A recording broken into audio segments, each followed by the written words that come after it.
خصوصاً على افضلهم وخاتم النبیین محمد الامین وعلى آلہ وصحبہ اجمعین. اما بعد فاعوذ باللہ من الشیطان الرجیم. بسم اللہ الرحمن الرحیم. الحمد للہ رب العالمین الرحمن الرحیم مالک یوم الدین. ایاک نعبد وإیاک نستعین. اہدنا الصراط المستقیم صراط الذین انعمت علیہم غیر المغضوب علیہم ولا الضالین. آمین. رب اشرح لی صدری ویسر لی امری واحلل عقدۃ من لسانی یفقہوا قولی. اللہم ربنا الہمنا رشدنا واعذنا من شرور انفسنا. اللہم ارنا الحق حقا وارزقنا اتباعہ وارنا الباطل باطلا وارزقنا اجتنابہ. اللہم ربنا یسر لنا امورنا کلہا واتمم لنا بالخیر وتقبل منا فإنك خیر المتقبلین. آمین یا رب العالمین. ابھی میں نے سورہ فاتحہ کی تلاوت کی اور آپ نے سماعت فرمائی. یہ سورہ مبارکہ مصحف کے اعتبار سے تو پہلی سورت ہے ہی، سب کو معلوم ہے، لیکن یہ بھی نوٹ کر لیجئے کہ یہ نزول کے اعتبار سے بھی سب سے پہلی مکمل سورت جو حضور پر نازل ہوئی وہ یہی ہے. اس سے قبل متفرق آیات نازل ہوئیں. 5 آیتیں سورہ علق کے آغاز میں، کچھ آیتیں سورہ قلم یا سورہ نون کے آغاز میں، کچھ آیتیں سورہ مزمل کی ابتدا کی، کچھ آیتیں سورہ مدثر کے آغاز کی. 5ویں وحی تقریباً اس پر اجماع ہے کہ یہ سورۃ الفاتحہ کی ہے اور یہ مکمل سورت ہے جو حضور پر نازل ہوئی. سورۃ الفاتحہ کے معنی ہوئے افتتاحی سورت. فتح یفتح کے معنی ہے کھولنا. مفتاح کنجی کو کہتے ہیں، چابی کو. تو یہ اوپننگ سورہ آف دی قرآن، قرآن حکیم کی افتتاحی سورت. ویسے جیسا کہ میں تعارف قرآن کے ضمن میں عرض کر چکا ہوں، عربوں کا یہ مزاج تھا کہ جس چیز سے انہیں خصوصی محبت ہوتی تھی اس کے بہت سے نام رکھتے تھے. اس کے بھی بہت سے نام ہیں. سورۃ الفاتحہ سب سے عام ہے، لیکن الکافیہ، الشافیہ، ام القرآن، اساس القرآن، کم سے کم یہ 4 نام تو میں سمجھتا ہوں کہ ہر مسلمان کو مزید معلوم ہونے چاہیے. اور بھی بہت سے نام. اس سورہ مبارکہ کی بالاتفاق و بالاجماع 7 آیتیں ہیں، اگرچہ ان کی ترتیب میں کچھ اختلاف ہے. ایک رائے یہ ہے، اور یہ رائے امام شافعی کی بھی ہے اور بصرہ کے جو قراء تھے ان کی بھی ہے، کہ آیت بسم اللہ بھی سورہ فاتحہ میں شامل ہے، اس کا جز ہے. وہ اس کو شامل کر کے پھر 7 آیتیں بناتے ہیں. تو آخری جنہیں ہم 2 آیتیں سمجھتے ہیں، صراط الذین انعمت علیہم غیر المغضوب علیہم ولا الضالین، وہ ان کے نزدیک 1 آیت ہے. تو گویا کہ نتیجہ یہ نکلا کہ آیتوں کی تعداد 7 ہی رہتی ہے. امام ابو حنیفہ رحمۃ اللہ علیہ کا موقف اور کوفے کے جو قراء تھے ان کا بھی موقف یہ ہے کہ آیت بسم اللہ نہ سورہ فاتحہ کا جز ہے نہ کسی اور سورت کا جز ہے، سوائے ایک مقام پر جہاں حضرت سلیمان علیہ السلام کا خط جو ہے نقل ہوا ہے، جو انہوں نے ملکہ سبا کو لکھا تھا، انہ من سلیمان و انہ بسم اللہ الرحمن الرحیم. تو قرآن کے متن میں صرف اسی جگہ پر یہ آیت شامل سمجھتے ہیں. باقی یہ صرف علامت کے طور پر کہ یہاں سے ایک نئی سورت شروع ہو رہی ہے درج کی گئی ہے. اس سورہ مبارکہ کو الصلاح قرار دیا گیا ایک حدیث میں. اس کا جو اسلوب ہے وہ دعا کا ہے، اور دعا کے ساتھ اس کی جو مناسبت ہے، اور پھر اسی کی وجہ سے ہماری نماز کا یہ جزو لا ینفک بنا دیا گیا. بلکہ ایک حدیث جو میں آپ کو سناؤں گا اس میں اسی کو نماز قرار دیا گیا. الصلاح یہی ہے. ویسے وہ حدیث مبارک موجود ہے، من لم یقرأ بفاتحۃ الکتاب لا صلاۃ لمن لم یقرأ بفاتحۃ الکتاب، جو شخص سورہ فاتحہ کی تلاوت نہیں کرتا اس کی کوئی نماز نہیں۔ اس کے حوالے سے بھی ہمارے ہاں دو مسلک ہے، ذکر صرف اس لیے کر رہا ہوں کہ آپ کے علم میں ہو، ان میں کوئی بنیادی فرق نہیں ہے۔ کسی بھی ایک رائے کا انسان قائل اور حامل ہو سکتا ہے بغیر اس کے کہ دوسرے کو بالکل غلط قرار دے، بلکہ یہ کہ اس کے لیے بھی گنجائش اپنے ذہن میں اور اپنے دل میں رکھے۔ اور دوسری آیت یہ ہے کہ اس کا حصہ نہیں ہے۔ اسی اعتبار سے یہ کہ یہ سورہ مبارکہ نماز میں پڑھی جانی ضروری ہے، لا صلاۃ لمن لم یقرأ بفاتحۃ الکتاب۔ البتہ یہ اختلاف ہے، یہ بات جو میں ذکر کر رہا تھا جو ذہن سے نکل گئی، کہ آیا مقتدی جو ہے امام کے پیچھے کھڑا ہو کر جب نماز پڑھ رہا ہو تو کیا اس صورت میں بھی اس کے لیے لازم ہے کہ سورہ فاتحہ پڑھے؟ اس میں دو رائے ہو گئی، بلکہ تین۔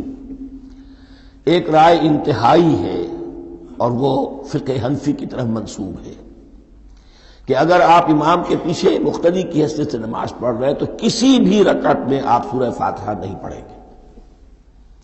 ایک دوسری بالکل برعکس رائے ہے، وہ امام شافعی رحمۃ اللہ علیہ کی ہے کہ ہر حالت میں چاہے امام جہری رکعت پڑھا رہا ہو جس میں وہ بلند آواز سے سورہ فاتحہ پڑھ رہا ہو، اور چاہے وہ سری رکعت ہو، ہر حالت میں مقتدی کو بھی پڑھنی ہے۔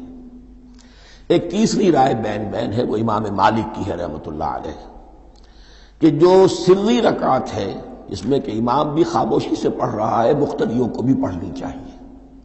جو جہری رکعت ہے جس میں کہ امام بلند آواز سے پڑھ رہا ہے، اس میں مقتدیوں کو خاموش رہ کر پوری توجہ جو ہے سننے پر صرف کر دینی چاہیے۔ اذا قرئ القرآن فاستمعوا له وانصتوا، جب قرآن پڑھا جا رہا ہو تو پوری توجہ اس کے پڑھنے پر مرکوز کر دو اور خود خاموش رہو۔ میرے اپنی رائے میں یہ تیسری رائے سب سے زیادہ صائب ہے اور اس میں کسی طرح کی بھی کوئی پیچیدگی پیدا نہیں ہوتی۔ بہرحال اس سورہ مبارکہ کا جو اسلوب ہے میں نے عرض کیا دعائیہ ہے، البتہ قرآن مجید کے علم اور حکمت کے اعتبار سے، اس کے فلسفے کے اعتبار سے ایک بات سمجھ لینی چاہیے۔ قرآن کا فلسفہ یہ ہے کہ بنیادی ہدایت ہر انسان کے دل میں موجود ہے، بالقوہ، پوٹینشلی۔ یہ جو قرآن مجید یا اللہ کی کتابیں نازل ہوتی ہیں یہ انہیں ایکٹیویٹ کرتی ہیں، وہ اندر کی جو ڈورمنٹ کانشسنس ہے، خوابیدہ شعور جو ہے اسے بیدار کر کے اور پھر یہ کہ اسے اجاگر کرتی ہیں۔ ہر سلیم الفطرت انسان اور سلیم العقل انسان، دو سلامتی شرط ہیں۔ سلیم الفطرت، نیچر پرورٹڈ نہ ہو، فطرت مسخ نہ ہو گئی ہو، عقل سلیم ہو۔ ان دونوں چیزوں کا نتیجہ یہ نکلتا ہے کہ وہ انسان از خود، بغیر کسی وحی کی رہنمائی کے، بغیر کسی نبی کی تعلیم کے سے استفادہ کیے ہوئے از خود بھی کچھ حقائق تک پہنچ جاتا ہے۔ اور وہ حقائق کیا ہے؟ نمبر ایک یہ کہ اس کائنات کا ایک خالق ہے اور وہ ایک ہے، اور وہ تمام صفات کمال سے متصف ہے۔ نمبر دو یہ کہ انسان کی زندگی صرف یہ زندگی نہیں ہے، بلکہ ایک اور زندگی ہے کہ جس میں اس زندگی کے اعمال کے نتائج برآمد ہوں گے۔ یہ دو باتیں، اس کی زیادہ وضاحت کے ساتھ جو ہے اس کا تذکرہ آئے گا سورہ لقمان میں، جہاں حضرت لقمان کی شخصیت کا تذکرہ ہے۔ لیکن یہاں صرف یہ بات سمجھ لیجئے کہ قرآن کا فلسفہ یہ ہے کہ ہر انسان میں، ہر فرد نوع بشر میں جو اپنی ولادت کے وقت مسلم ہوتا ہے، حضور کی حدیث ہے کل مولود یولد علی الفطرہ ابواہ یحودانہ او ینصرانہ او یمجسانہ، ہر بچہ نوع انسانی کا فطرت اسلام پر پیدا ہوتا ہے، وہ فطرت کے اندر وہ ہدایت ودیت ہے۔ اب اگر وہ فطرت بس نہیں ہوئی اور عقل جو ہے وہ صحیح رخ پر کام کر رہی ہے تو ان دو حقائق تک وہ انسان خود پہنچ جائے گا۔ لیکن ان دونوں حقائق تک پہنچنے کے بعد اب وہ دست بستہ دعا کرے گا کہ اے رب اب مزید ہدایت تو مجھے عطا فرما۔ ایک تو یہ کہ میں کیا کروں کیا نہ کروں، میری عقل اس میں ٹھوکر کھا سکتی ہے، میں کسی اچھی چیز کو بری سمجھ سکتا ہوں، کسی بری کو اچھی سمجھ سکتا ہوں، تو مجھے صحیح راستہ، صحیح راہ ہدایت پر چلا۔ یہ دعا ہے جو انسان کرتا ہے جبکہ وہ ایمان باللہ اور ایمان بالآخرہ تک خود پہنچ چکا ہوتا ہے، اور یہ سمجھتا ہے کہ صحیح زندگی کا رخ یہی ہے کہ جس رب کو میں نے پہچانا ہے کہ وہ اس کائنات کا خالق ہے اور مالک ہے اور رب ہے، میں اس کی بندگی کروں، اس کی اطاعت کروں، اس کا حکم مانوں، اس کے راستے پر چلوں۔ لیکن وہ راستہ کون سا ہے؟ اس کے لیے پھر دست بدعا ہوتا ہے کہ پروردگار تو میری رہنمائی فرما۔ یہ مقام ہے کہ جہاں آپ سمجھ لیجئے اپنے آپ کو بھی آج اس جگہ پر تصور کرتے ہوئے پھر اس سورہ مبارکہ کو پڑھیے کہ آپ اس مقام پر اللہ کے فضل و کرم سے پہنچ چکے ہیں کہ اللہ کو آپ نے پہچان لیا اور اس کی توحید کو جان لیا، اس کی جملہ صفات کمال سے آپ واقف ہو گئے۔ آپ یہ بھی جان گئے کہ بڑھ کر اس کے حضور میں حاضر ہونا ہے اور وہ حساب کتاب لے گا۔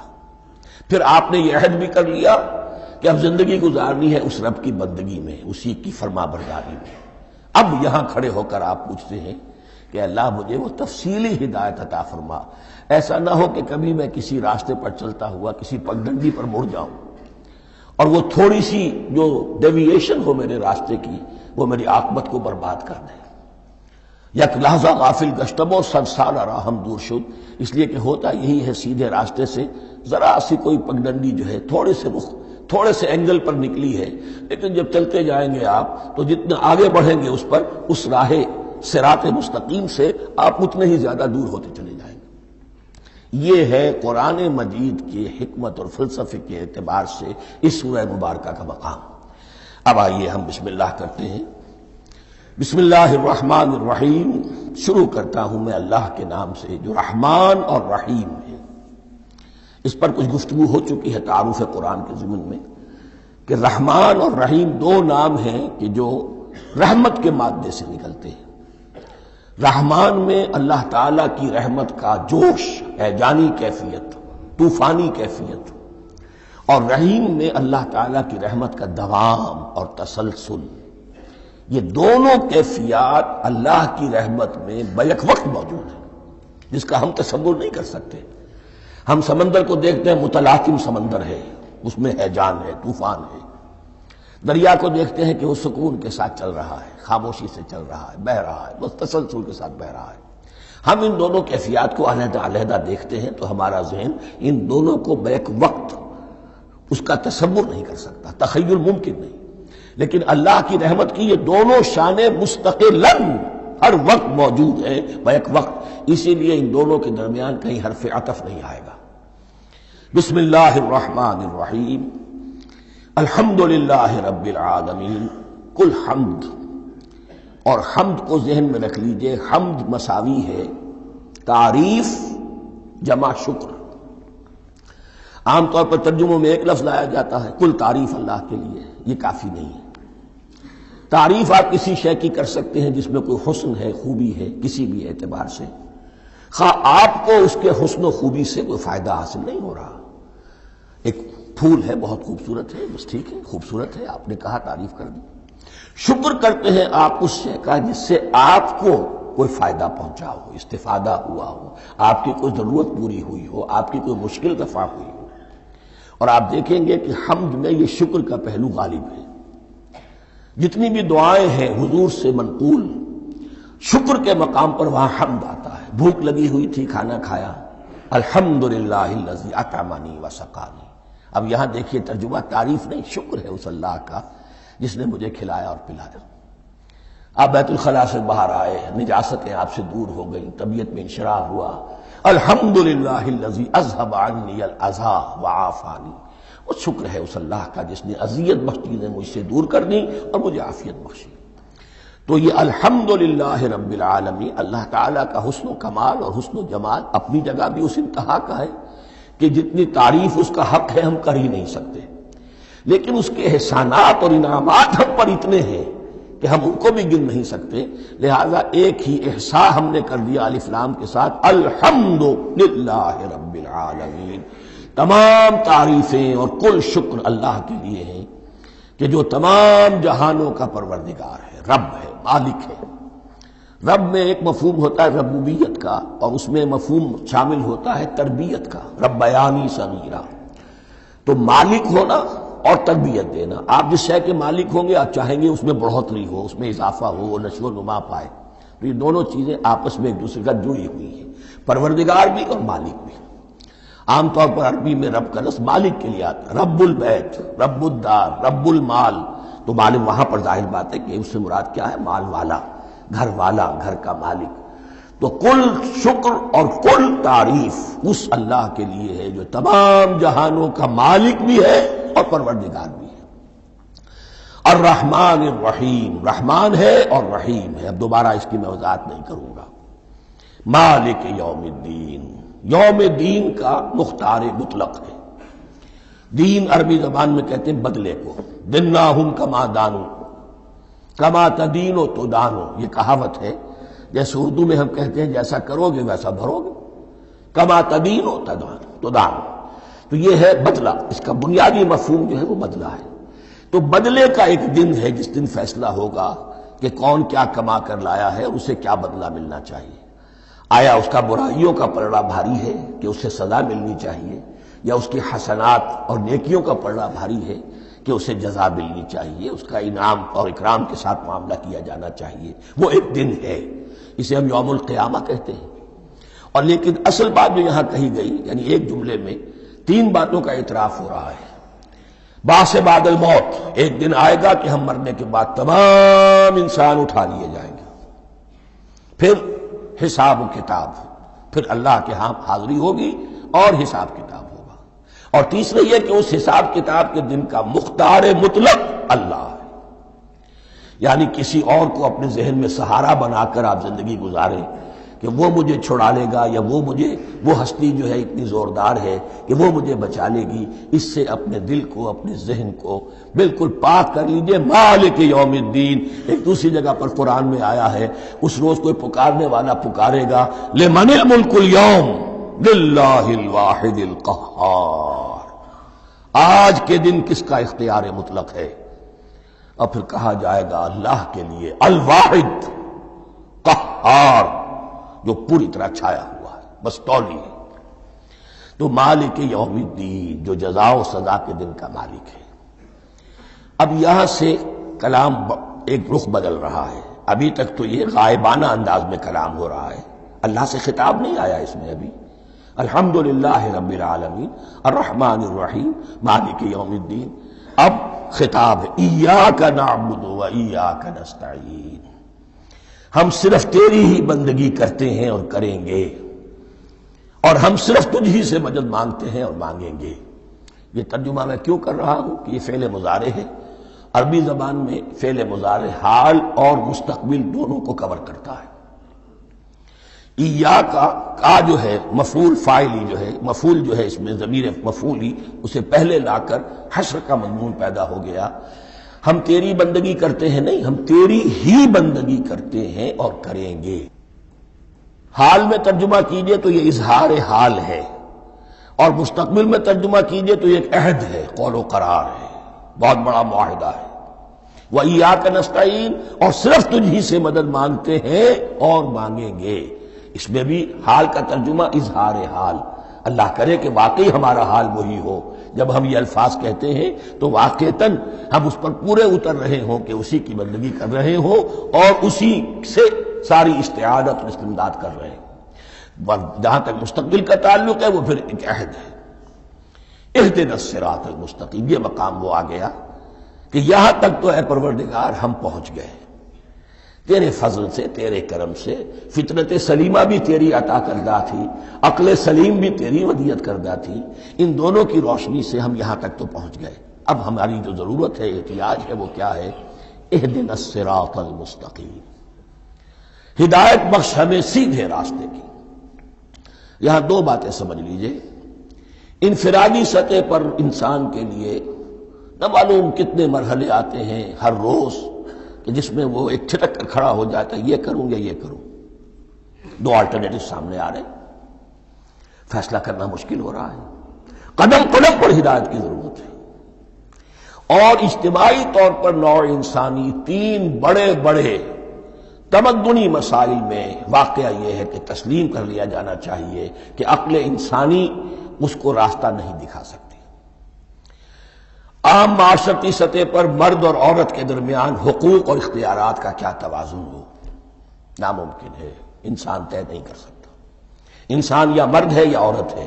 عورت سوچے گی اپنے لحاظ، اپنے جذبات کا، اپنے خیالات کا لحاظ رکھے گی، مرد کے جذبات و احساسات کا اس کا کوئی تصور ہی ممکن نہیں۔ مرد سوچے گا اسے اپنے احساسات معلوم ہے، لیکن یہ کہ عورت کے احساسات سے وہ نابلد ہے، ان کو محسوس کر ہی نہیں سکتا۔ لا محالہ وہ اپنے بارے میں وہ جو بھی نظام بنائے گا اس میں وہ اپنی بالادستی رکھے گا۔ وہ تو ایک ہی ہستی ہو سکتی ہے کہ جو دونوں کی خالق ہے، مرد کی بھی عورت کی بھی، اور اس کو دونوں سے محبت ہے، دونوں کا خیر خواہ ہے، دونوں کا رب ہے، دونوں کو پروان چڑھانا چاہتا ہے۔ اسی طرح فرد اور معاشرہ یا ریاست، حکومت اور ریاست ہمیشہ یہ چاہتی ہے کہ سارے اختیارات ہمارے ہاتھ میں آ جائیں، ٹوٹلیٹیرین سوسائٹی ہو، بس ہم حکم دیں اور لوگ اس پر چلیں۔ افراد یہ چاہتے نہیں، ہمیں آزادی ہونی چاہیے۔ اب آپ دیکھیے کہ دنیا میں کتنے جھگڑے چلتے ہیں اسی پر، فریڈم فریڈم فریڈم۔ وہ فریڈم واقعتاً اپنی جگہ پر ایک شے ہے، افراد کی آزادی ہونی چاہیے، لیکن افراد کی آزادی اتنی نہ ہو جائے کہ وہ مادر پدر آزاد ہو جائے، کوئی قانون، کوئی قاعدہ، کوئی اخلاقی، کوئی حدود اور قیود جو ہے ان کا پابند نہ رہے۔ تو اب کہاں ہے وہ نقطہ اعتدال کہ جس میں انسان کی انفرادی آزادی، انفرادی اختیار اور ادھر اجتماعی مصلحتیں جو ہیں ان کو بیلنس کیا جا سکے؟ انسان طے نہیں کر سکتا، صرف اللہ ہی اس کے لیے نظام دے سکتا ہے۔ تیسرا مسئلہ ہے سرمایہ اور محنت، اس میں کیا توازن ہو؟ سرمایہ اور محنت دونوں مل کر کچھ بنا رہے ہیں، کچھ پروڈیوس کر رہے ہیں۔ اب اس میں نفع جو ہوا ہے اس میں سرمایہ کا کتنا حصہ ہونا چاہیے اور لیبر کا کتنا ہونا چاہیے، کون طے کر سکتا؟ اس کے لیے بھی کہ ایسا نہ ہو کہ سرمایہ داری جو ہے آکاش بیل بن کر پورے معاشرے پر چھا جائے، اور غریب بیچارہ، مزدور بیچارہ، کاشتکار بیچارہ وہ گویا کہ چکی کے دو پارٹوں میں پس کر رہ جائے، اس کی کوئی حیثیت نہ رہ جائے۔ لیکن یہ کہ دوسری طرف اگر یہ کہ مزدور کا جو حق ہے اس سے زیادہ اس کو دے دیا جائے تو سرمایہ جو ہے وہ سکڑ جائے گا، شائی ہو جائے گا، وہ پھر میدان میں نہیں آئے گا۔ کیا کیا جائے؟ کون سا نقطہ عدل و اعتدال ہے؟ یہ تین مسائل ایسے ہیں، اہدنا الصراط المستقیم۔ تو یوں سمجھیے کہ ایک جو بنیادی ہدایت تھی، ایک اللہ کو پہچان لینا، یہ جان لینا کہ کل حسن و جمال اور تمام انعام و اکرام کا منبع اس کی ذات ہے، وہ رحمان ہے اور رحیم ہے، اور یہ جان لینا کہ مرنے کے بعد جی اٹھنا ہے، حساب کتاب ہے، فیصلہ ہوگا جزا و سزا کا، اور مختار مطلق اس دن کا اللہ ہے۔ پھر یہ عہد کر لینا ایاک نعبد و ایاک نستعین۔ اس کے بعد دعا، پروردگار ہمیں ہدایت پر قائم رکھ، ہماری ہدایت میں اضافہ فرما۔ اس ہدایت کے لفظ کو سمجھ لیجئے، بنیادی ہدایت، تفصیلی ہدایت، قدم قدم پر ہدایت، ہدایت پر ہدایت۔ والذین اہتدوا زادہم ہدی، جو لوگ ہدایت کے راستے پر آتے ہیں اللہ ان کی ہدایت میں اضافہ کرتا ہے۔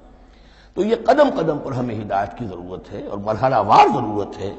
ہدایت اس کو بھی کہتے ہیں کہ کسی نے آپ سے کوئی پتہ پوچھا، آپ نے کہا ادھر جانا، پھر دوسری گلی میں مڑنا، پھر جانا دو تین لائٹیں چلے جانا، پھر مڑنا، وغیرہ وغیرہ، یہ بھی ہدایت ہے، نظری طور پر آپ نے بتایا ہے۔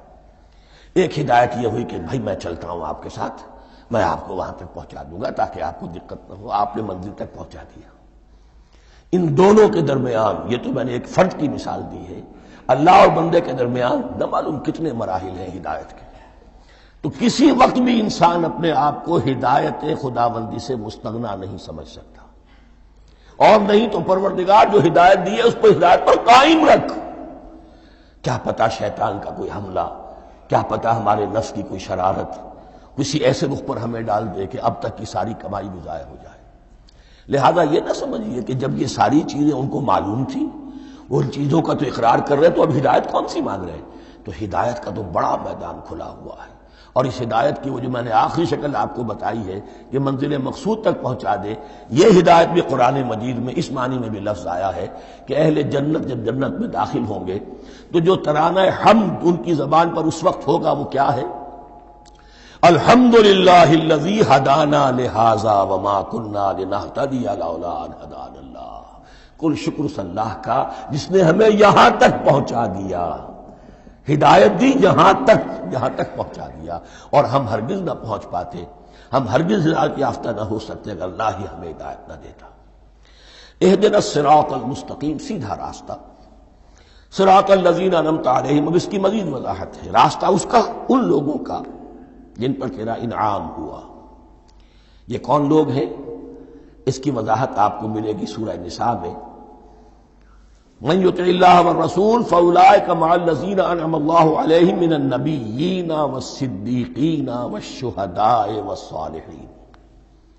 چار طبقات ہیں منعم علیہم جن پر اللہ کا انعام ہوا ہے۔ چوٹی پر انبیاء کرام، اس کے بعد صدیقین کرام، اس کے بعد شہداء عظام، اس کے بعد عام صالح مسلمان، صالح ہو۔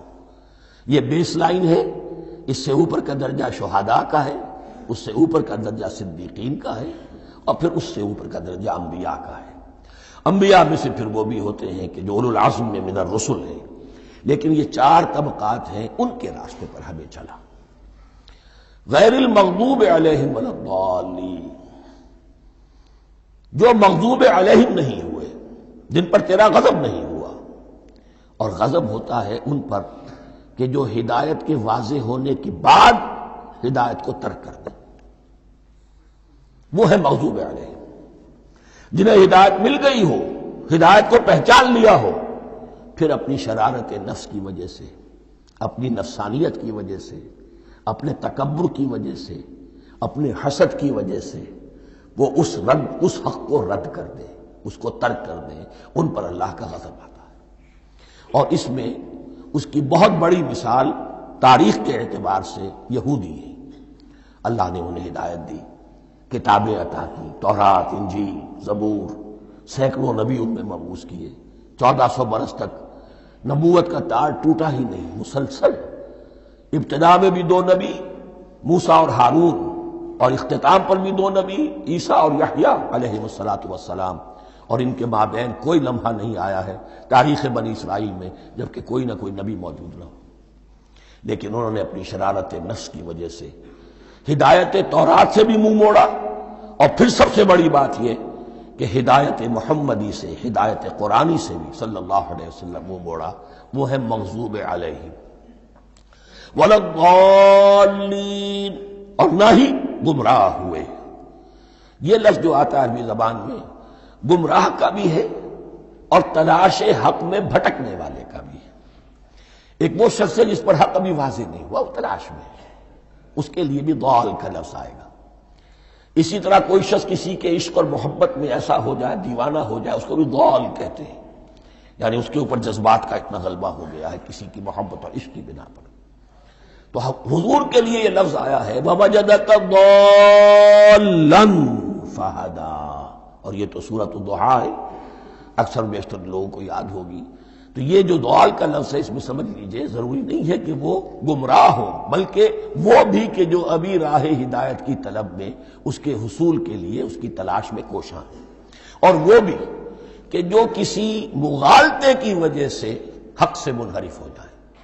یہ بھی جان لیجئے کہ ایک ہے بدنیتی، تکبر، حسد، حق کو جان کر پہچان کر رد کر دینا یا چھوڑ دینا یا ترک کر دینا۔ ایک ہے کسی غلطی میں، کسی جذبات کے اندر آ کر، کسی غلو کے اندر مبتلا ہو کر اور حق سے منحرف ہو جانا۔ اس کی جو سب سے بڑی مثال ہے وہ نصارہ ہے، عیسائی ہے۔ حضرت مسیح کو انہوں نے مانا لیکن غلو کیا، یہ لفظ آئے گا آگے، لا تغلو فی دینکم، اپنے دین میں غلو نہ کرو۔ جیسے ہمارے ہاں بھی بعض لوگ ہیں جو حضور صلی اللہ علیہ وسلم کی تعریف میں، حضور صلی اللہ علیہ وسلم کے ساتھ اپنی محبت کے اظہار میں غلو کر جاتے ہیں۔ یہ انتہا درجے کو ہو گیا تھا حضرت مسیح علیہ السلام کے ماننے والوں میں، اور اس کی بنا پر انہوں نے تثلیث کا عقیدہ ایجاد کر لیا اور حضرت مسیح علیہ السلام کو اللہ کا بیٹا بنا دیا۔ تو اس کی سب سے بڑی مثال ضالین کی اس اعتبار سے کہ ہدایت پانے کے بعد کسی بدنیتی سے نہیں بلکہ کسی اچھے جذبے میں غلو کی وجہ سے، رسول سے محبت کرنا تو اچھا جذبہ ہے لیکن یہ محبت بھی ایک حد میں رہنی چاہیے۔ غلو کرے گی تو ظاہر بات ہے کہ اس کے بعد وہ گمراہی کی طرف لے جائے گی۔ یہ ہے اس سورہ مبارکہ کا ترجمہ، اور اس کے بعد آخر میں آمین کہنا یہ مسنون بھی ہے، کہنا چاہیے۔ البتہ اختلاف یہاں بھی صرف اتنا ہے کہ نماز میں جب آپ امام کے ساتھ ہیں، وہ اگر جہری قرات کر رہا ہے تو آیا اس کے بعد آپ کو بھی بالجہر کہنا ہے آمین یا نہیں کہنا، یہ اختلاف ہے، ان میں کوئی فرق واقع نہیں ہوتا۔ یہ چیز متفق علیہ کہ کہنا ہے آمین، بلکہ یہ آمین تو یہودیوں میں ہے، یہ آمین جو ہے یہ عیسائیوں میں بھی ہے، ان کی بھی جو پریئر لارڈس پریئر ہے اس کے بعد آمین، وہ آمین کہتے ہیں، وہ فرق وہ لفظ ایک ہی ہے، اس لیے کہ عبرانی زبان اور عربی زبان یا تو ہم یہ کہہ سکتے ہیں کہ دونوں بہنیں ہیں، کوئی ایک مشترک زبان تھی ان کی ماں جس کی یہ دو بیٹیاں ہیں، اور یا یہ کہنا پڑے گا کہ عربی زبان کی ماں جو ہے وہ عبرانی زبان ہے۔ بہرحال بڑا قریبی رشتہ عربی کا اور عبرانی کا ہے، اس اعتبار سے وہ آمین۔ اب آپ کو معلوم ہے ہم السلام علیکم وہ کہتے ہیں، وہ سلام کہتے ہیں، فرق کیا ہے؟ وہ تو تلفظ کا فرق ہے۔ اسی طریقے سے اور بہت سے الفاظ ہیں، میں بعد میں بتا۔ اب میں اس سورہ مبارکہ کے بارے میں خاص حدیث آپ کو سنانا چاہتا ہوں، اور اسی سے در حقیقت جو امام ابو حنیفہ کا موقف ہے رحمۃ اللہ علیہ، اس کی حقانیت مزید مبرہن ہو جائے گی۔ یعنی کیا کہ آیت بسم اللہ سورہ فاتحہ کا جز نہیں ہے، سورہ فاتحہ الحمدللہ رب العالمین سے شروع ہوتی ہے۔ وہ میں آپ کو بتانا بھول گیا کہ جن کے نزدیک یہ سورت کا جز ہے وہ پھر جہری قرات میں بسم اللہ الرحمن بھی بلند آواز سے کہیں گے، اور جن کے نزدیک یہ سورہ فاتحہ کا جز نہیں ہے وہ نہیں کہیں گے، وہ الحمدللہ رب العالمین سے قرات کریں گے۔ تو کوئی فرق نہیں ہے بنیادی۔ یہ حدیث جو ہے یہ مسلم شریف میں ہے اور حدیث قدسی ہے، اس کے راوی حضرت ابو ہریرہ ہے رضی اللہ تعالی عنہ، اور اس حدیث نے اس سورت کے مضامین کا نہایت عمدہ تجزیہ کر دیا ہے۔ حدیث کے الفاظ سن لیجئے، قسمت الصلاۃ بینی و بین عبدی نصفین۔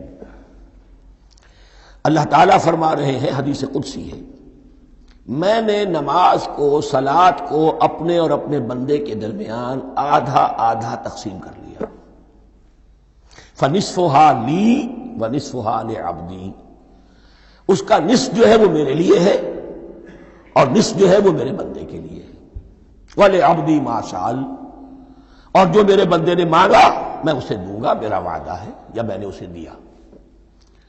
اس کے بعد اس کی تفصیل آتی ہے، اذا قال العبد، جب بندہ کہتا ہے الحمدللہ رب العالمین، قال اللہ حمدنی عبدی، جب بندہ کہتا ہے الحمدللہ رب العالمین، اللہ فرماتا ہے میرے بندے نے میری حمد کی۔ وَإِذَا قَالَ الرَّحْمَنُ الرَّحِيمُ قَالَ اللَّهُ اثْنَىٰ عَلَيَّ عَبْدِي، جب بندہ کہتا ہے الرحمن الرحیم، اللہ فرماتا ہے میرے بندے نے میری ثنا کی۔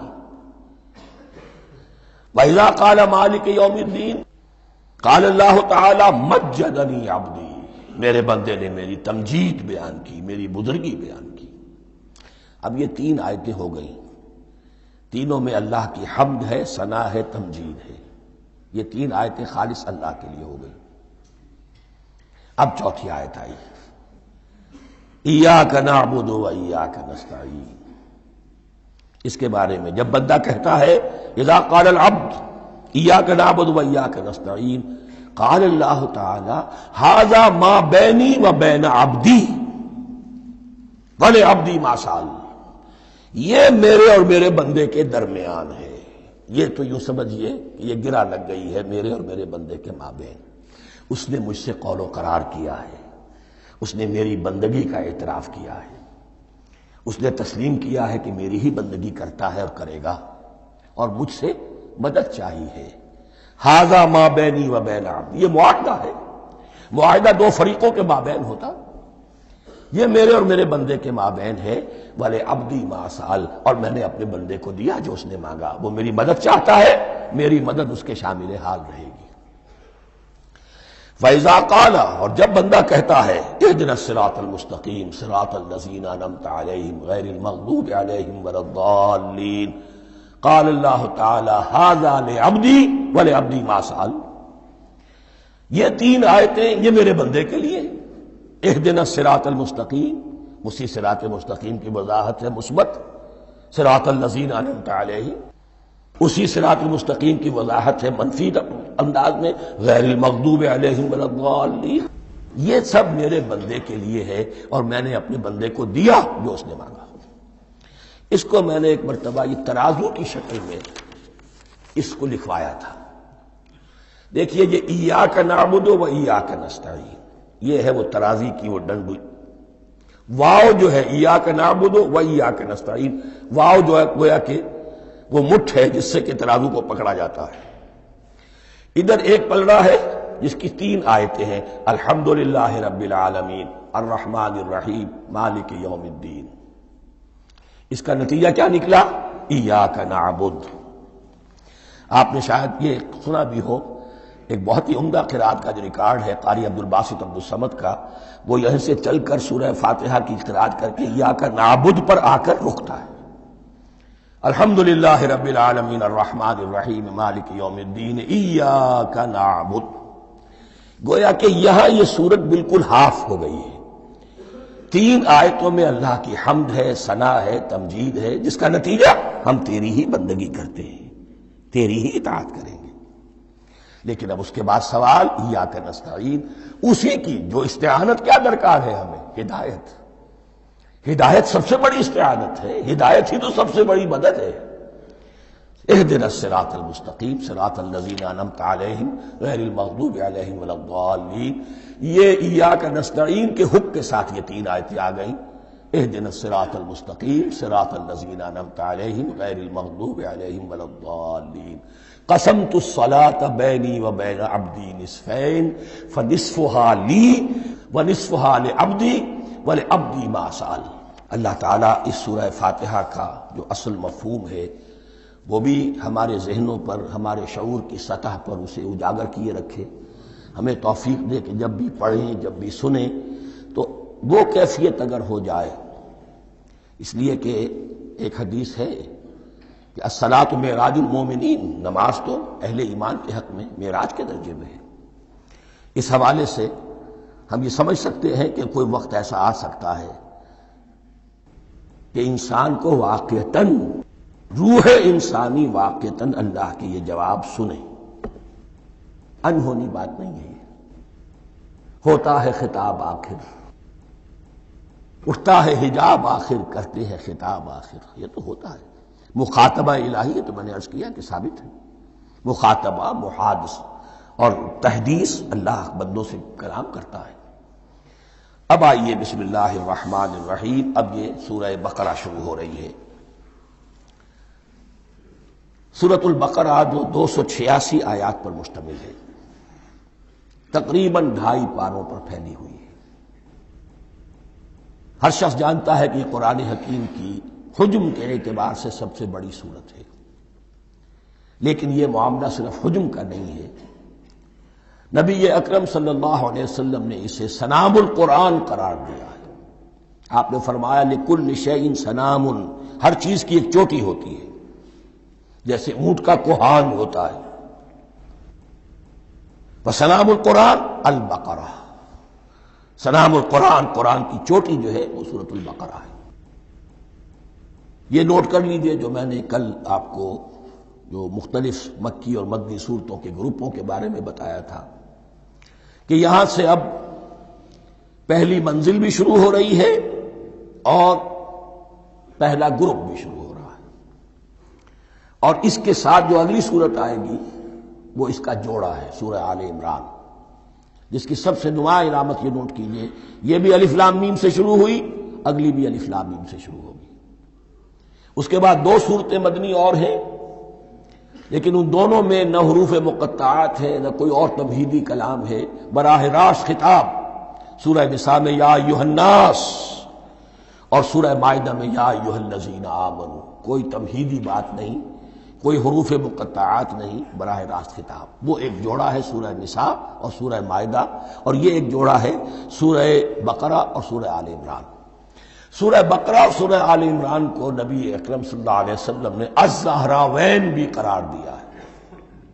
زہرا کہتے ہیں بڑی روشن چیز کو، یہ حضرت فاطمہ رضی اللہ تعالی عنہا کے نام کے ساتھ آتا ہے، فاطمۃ الزہراء، تو زہرا بہت روشن، دمکتی ہوئی شے۔ الزہراوین، یہ 2 نہایت دمکتی ہوئی صورتیں ہیں، جو قیامت کے دن دو بدلیوں کی شکل میں ظاہر ہوں گی، حضور نے فرمایا، اور جو لوگ ان صورتوں سے محبت کرتے تھے ان پر سایہ کریں گی۔ اللہم ربنا اجعلنا منہم، ہمیں اللہ تعالیٰ ان میں شامل فرما دے۔ اس سورہ مبارکہ کو دو حصوں میں تقسیم سمجھیے۔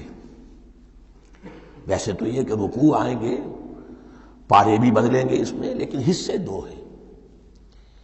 پہلے حصے میں اصل روئے سخن سابقہ امت مسلمہ سے ہے، یہود سے، بنی اسرائیل سے۔ دوسرے حصے میں اصل خطاب موجودہ امت مسلمہ سے ہے، امت محمد سے صلی اللہ علیہ وسلم۔ پہلے حصے میں 18 رکوع ہیں لیکن آیات 152 ہیں، دوسرے حصے میں 22 رکوع ہیں لیکن آیات 134 ہیں۔ گویا کہ اس سے آپ کو توازن نظر آئے گا کہ اگرچہ ادھر رکوع کی تعداد کم ہے 18 لیکن آیات کی تعداد زیادہ ہے 152، دوسرے حصے میں رکوعوں کی تعداد زیادہ ہے 22 لیکن آیات کی تعداد 134۔ اسی لیے اس کا ایک نام میں نے تجویز کیا ہے، وہ اس لیے تاکہ کچھ حقائق آپ کے ذہنوں میں ان ناموں کے حوالے سے بھی انشاءاللہ محفوظ ہو جائیں گے۔ سورۃ الامتین، دو امتوں کی سورت، اس لیے کہ تقریباً نصف اس کی ساری بحث جو ہے، مرکزی بحث، وہ سابقہ امت مسلمہ بنی اسرائیل، اور دوسرا نصف اس میں سارا خطاب وہ ہے موجودہ امت مسلمہ یعنی امت محمد صلی اللہ علیہ وسلم۔ اس کا جو پہلے 18 رکوع ہے یا پہلا حصہ ہے، اس کے اندر ڈویژن فردر ہوگی ورٹیکل، عمودی، پہلے 4 رکوع، پھر 10 رکوع، پھر 4 رکوع۔ لیکن جو 22 رکوع ہیں دوسرے حصے کے، دوسرے نصف کے، اس میں ڈویژن جو ہے جو ہاریزونٹل ہے، وہ افقی تقسیم ہے، عمودی نہیں، افقی۔ وہ میں بعد میں بیان کروں گا جب ہم وہاں پہنچ جائیں گے۔ ان کو پہلے سمجھ لیجئے کہ اس پہلے حصے کی جو تقسیم میں نے کی ہے، پہلے 4 رکوع، پھر 10 رکوع اور پھر 4 رکوع۔ پہلے 4 رکوع یوں سمجھیے کہ پورے قرآن مجید کے لیے اس کی حکمت اور فلسفے کا جو حصہ مکی قرآن میں بیان ہو چکا تھا اس کا خلاصہ ہے۔ جب یہ سورت نازل ہو رہی ہے تو یہ تو مدینہ میں حضور تشریف لا چکے ہیں، 12-13 سال جو ہیں گزر چکے ہیں، اور ان 12-13 سالوں کے دوران 2/3 قرآن نازل ہو چکا ہے۔ اس میں جو بھی حکمت، فلسفہ اور بنیادی دعوت، یہ جو چیزیں مکی قرآن میں بیان ہوئیں، ان کا خلاصہ نچوڑ نکال کر یہاں 4 رکوعوں میں رکھ دیا گیا۔ اگرچہ ان میں بھی جب گہرائی میں آپ دیکھیں گے تو روح سخن جو ہے وہ بنی اسرائیل کی طرف ہے، وہ میں بعد میں عرض کروں گا، لیکن اضافی طور پر یہ سمجھ لیجئے کہ پورے مکی قرآن کے حکمت اور پیغام کا خلاصہ ان 4 رکوعوں میں۔ پھر 10 رکوع ہیں جن میں براہ راست خطاب ہے سابقہ امت مسلمہ، یا بنی اسرائیل۔ اس کے بھی 2 حصے ہیں۔ پہلے ایک رکوع میں دعوت ہے، بڑا انداز اس کا بڑا پیارا ہے، اس میں دعوت ہے، ایمان لاؤ محمد پر صلی اللہ علیہ وسلم۔ اور اس کے بعد 9 رکوع ہیں ملامت کے، ملامت، تنقید، تم نے یہ کیا اور یہ کیا اور یہ کیا، ہم نے یہ احسان کیے، یہ احسان کیے، یہ احسان کیے، تم نے یہ ناشکری کی، یہ ناشکری کی، یہ ناشکری کی۔ اور اس سب کا نتیجہ آخری 4 رکوعوں میں ہے کہ اب تمہیں اس منصب سے معزول کیا جا رہا ہے جس پر تم 2000 برس تک فائز رہے ہو، اور تمہیں ہٹا کر اب ایک نئی امت محمد کی شکل میں جو وجود میں آ چکی ہے صلی اللہ علیہ وسلم، اسے اس پر فائز کیا جا رہا ہے۔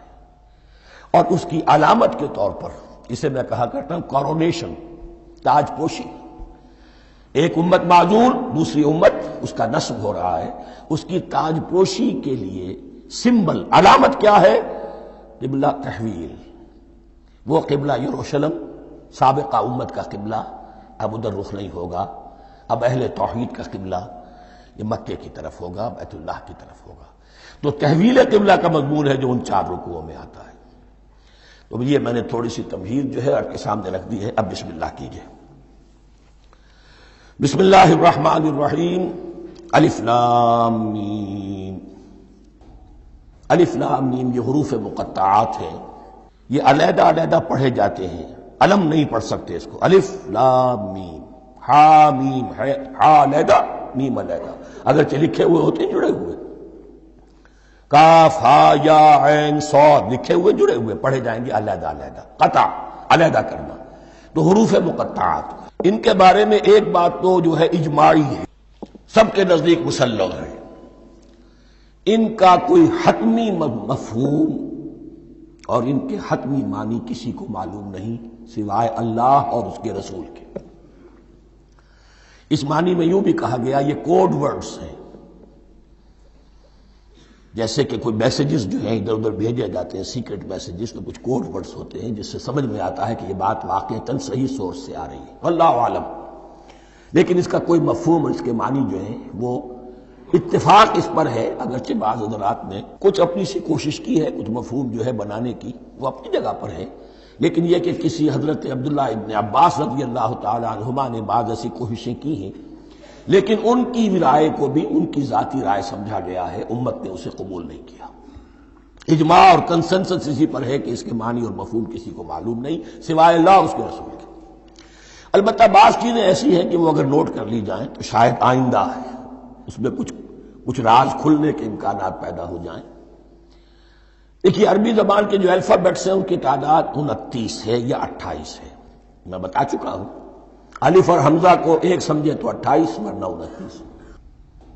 پہلی بات یہ نوٹ کیجئے، قرآن حکیم کی 114 سورتوں میں سے 29 سورتوں میں ان کے شروع میں یہ حروف مقطعات آئے ہیں۔ دوسری بات یہ کہ اس میں 28 کا نصف کیجئے تو 14 استعمال ہوئے، 14 نہیں استعمال ہوئے، بالکل آدھی تعداد استعمال ہوئی ہے۔ تیسرے یہ کہ جو شروع اور آخر اور درمیان 3 حصوں میں تقسیم کر دیجئے آپ، 9 9 9 پنواڑی 27، ایک طرف 10 رہ جائیں گے۔ پہلے حصے میں سے بہت کم حروف لیے گئے، بہت کم، آخری حصے کے تقریباً تمام حروف ہیں تقریباً۔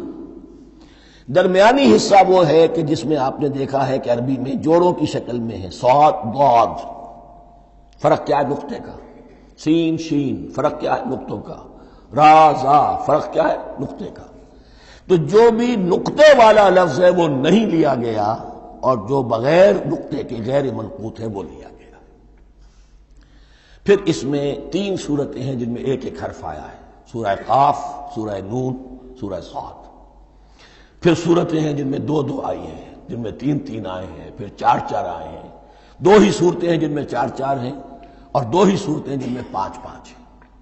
تو یہ ہے صرف یوں سمجھیے کہ اعداد و شمار۔ اس کے حوالے سے کچھ آدمی غور کرے تو شاید کوئی بات نکلے۔ باقی وہ مثال میں آپ کو بتا دیتا ہوں کہ حضرت عبداللہ ابن عباس نے ایک رائے ظاہر کی کہ الف لام میم در حقیقت ایک جملے کا خلاصہ ہے، انا اللہ اعلم۔ پہلا لفظ ہے انا، اس کا الف لے لیا، درمیانی لفظ ہے اللہ، اس کا درمیانی لام لے لیا، تیسرا لفظ ہے اعلم، یہ آخری لفظ ہے، آخری حرف میم لے لیا، انا اللہ اعلم، میں اللہ جانتا ہوں، واللہ اعلم، واقعتاً اللہ ہی جانتا ہے۔ یہ حضرت عبداللہ ابن عباس کی رائے ہے، لیکن اگرچہ انہیں حبر الامت مانا گیا ہے، لیکن یہ کہ ان کی اس رائے کو بھی اکثر و بیشتر مفسرین نے قبول نہیں کیا۔ اب جو پہلے 2 رکوع ہیں اس سورہ بقرہ کے، ان کے بارے میں تعویل عام اور تعویل خاص کا ایک بڑا بنیادی فرق ہے جو نوٹ کر لینا چاہیے۔ جس وقت یہ سورت نازل ہو رہی ہے، میں عرض کر چکا ہوں کہ 12 سال ہو چکے تھے حضور کو اپنا فریضہ نبوت و رسالت ادا کرتے ہوئے۔ ایک جماعت اچھی بھلی تیار ہو چکی تھی جنہوں نے حضور کی دعوت پر لبیک کہا، ایمان لائے اور آپ کی تعلیمات پر عمل کیا۔ وہ ایک گروہ موجود تھا، یہ ابو بکر ہے، یہ عمر ہے، یہ عثمان ہے، یہ طلحہ ہے، یہ زبیر ہے، یہ عبد الرحمن ابن عوف ہے، یہ مصعب بن عمیر ہے، دیکھ لو۔ اور ایک گروہ وہ تھا کہ جو حق کو جان کر پہچان کر محض اپنی ضد اور ہٹ درمی کی باعث وہ کفر پر آ گیا تھا۔ اور اب ایک تیسرا گروہ پیدا ہو رہا تھا مدینے میں آ کر، وہ ابھی ایمبریونک سٹیج میں ہے، کہ جو داعی ہے، مدعی ہے کہ ہم مانتے ہیں لیکن حقیقت میں نہیں مانتے۔ یہ تین قسم کے گروہ دنیا میں ہمیشہ پائے جائیں گے، ہمیشہ۔ اب اس کو لا رہا ہوں تعویل عام کی طرف۔ جب بھی کبھی کوئی دعوت اٹھے گی انقلابی، ایک ہوتا ہے واعظ و نصیحت، ٹھیک ہے، جس نے بھی فائدہ اٹھایا اٹھا لیا۔ ایک ہوتی ہے دعوت انقلابی، وہ انقلابی دعوت کا ہدف ہوتا ہے نظام کو بدلنا۔ نظام بدلتا ہے تو ظاہر بات ہے کہ جو لوگ اس نظام میں جن کے ویسٹڈ انٹرسٹ ہیں اور جن کو پریولیجز حاصل ہیں، جن کے مفادات ہیں، وہ تو لازماً اپنے نظام کا تحفظ کریں گے۔ ٹکراؤ ہوگا، تصادم ہوگا، تصادم میں جانی نقصان بھی ہوگا، مالی نقصان بھی ہوگا۔ یہ گویا کہ کسی انقلابی دعوت کے لوازم ہیں۔ اگر یہ شے نہ ہو تو ان دعوت انقلابی ہے ہی نہیں۔ اس اعتبار سے ہر انقلابی دعوت کے جواب میں تین طبقے پیدا ہو جاتے ہیں۔ ایک وہ کہ جو اس دعوت کو قبول کرتے ہیں دیانت کے ساتھ، خلوص کے ساتھ، اخلاص کے ساتھ، اور پھر پوری جواں مردی کا ثبوت دیتے ہیں، ہر چہ بعد آباد، اب جو آئے سو آئے، جان دینی پڑے حاضر ہیں، مال دینا پڑے حاضر ہیں، کوئی تکلیف آئے، کوئی مشقت آئے، کوئی مصیبت آئے، کوئی قربانی کرے، حاضر۔ جب پکارا گیا واپس نہیں پھیرا کوئی فرمان جنوں کا، اور تنہا نہیں لوٹی کبھی آواز جرس کی۔ خیریت جاں راحت تن صحت داما، سب بھول گئیں مصلحتیں اہل ہوس کی۔ ایک وہ لوگ ہوتے ہیں، ایک وہ لوگ ہوتے ہیں کہ جو اڑ جاتے ہیں ضد پر، ہٹ درمی پر، ماننے کے باوجود، جاننے کے باوجود کہ بات تو ٹھیک ہے جو کہہ رہے ہیں، کیسے مان لیں؟ ہماری سیادت، ہماری چودراہٹ، ہمارے مفادات، ہمارے یہ ساری چیزیں ان سب کے اوپر زد پڑ رہی ہے۔ یہ لوگ اڑ جاتے ہیں اور پھر کوئی دعوت، کوئی نصیحت، کوئی مزید افہام و تفہیم ان کے حق میں مفید نہیں ہوتی۔ اس لیے کہ صحیح بات ہے جو کہتے ہیں کہ سوتے کو تو جگایا جا سکتا ہے، جاگتے کو کیسے جگائے؟ کوئی سویا ہوا ہے تو آپ اسے جگا دیں گے، جو جاگا ہوا ہے لیکن وہ بنا ہوا ہے، وہ اٹھنے کو تیار ہی نہیں ہے، تو آپ کیسے اٹھا دیں گے اس کو؟ تو جو لوگ جان بوجھ کر حق کو پہچان کر رد کر دیتے ہیں، پھر ان کے حق میں کوئی دعوت، کوئی نصیحت، کوئی تبلیغ، کوئی انذار، کوئی تبشیر مفید نہیں ہوتی۔ تیسرا درجہ ایسے لوگوں کا ہوتا ہے جو یا تو شروع میں آتے ہی شرارت کے ارادے سے ہیں، کوئی مصلحت ہے جس کی وجہ سے اس دعوت کو قبول کر لیا، کوئی ذاتی منفعت ہے جس کے لیے قبول کر لیا، یا یہ کہ شروع میں تو اخلاص کے ساتھ آتے ہیں لیکن جب قربانی دینے کا وقت آتا ہے تو ان کے اندر سیرت و کردار کی وہ مضبوطی نہیں ہوتی کہ ہر چہ بعد آباد، یہ نہیں ہوتی۔ وہ پھر ڈگمگاتے رہتے ہیں، کبھی کچھ چلے پھر کہیں ٹھٹک کر رہ گئے، پھر کہیں کچھ چلے پھر ٹھٹک کر رہ گئے۔ یہ تیسرا طبقہ ہے کہ جو کہتا ہے، دعوی مدعی ہے کہ ہم نے مانا ہے، قبول کیا ہے، بات ٹھیک ہے، کچھ تھوڑا بہت چلتے بھی، لیکن جہاں مشکل آئی ٹھٹک کر کھڑے ہو گئے، اوندھے منہ گر پڑے۔ یہ تیسرا طبقہ ہے۔ اس کے لیے لفظ ہمارے ہاں منافقین بھی ہے، لیکن اس رکوع میں آ کر ابھی ان 4 رکوعوں میں نہیں بلکہ سورہ بقرہ میں مکمل میں بھی کہیں نفاق کا لفظ نہیں آیا ہے، اس لیے کہ اسے مرض سے تعبیر کیا گیا۔ یہ مرض ہے ایک، اور اس مرض کے ذریعے سے لوگوں کے اندر جو ہے وہ ایک نفاق کا بیج پڑ رہا ہے، جو ظاہر ہوگا تو منافقت پوری کی پوری کھل کر سامنے آ جائے گی۔ روگ ہے انسانی شخصیت کا۔ اس حوالے سے وہ تیسری، اور یہ چونکہ اہم ترین حصہ تھا اور یہ مرض اب شروع ہو رہا تھا، مدینے میں، مکے میں نہیں تھا، لہذا زیادہ تفصیل سے اس کے بارے میں گفتگو ہوئی۔ اب ان 2 رکوعوں کا سلسلے وار مطالعہ انشاءاللہ اس دوسری نشست میں کریں گے۔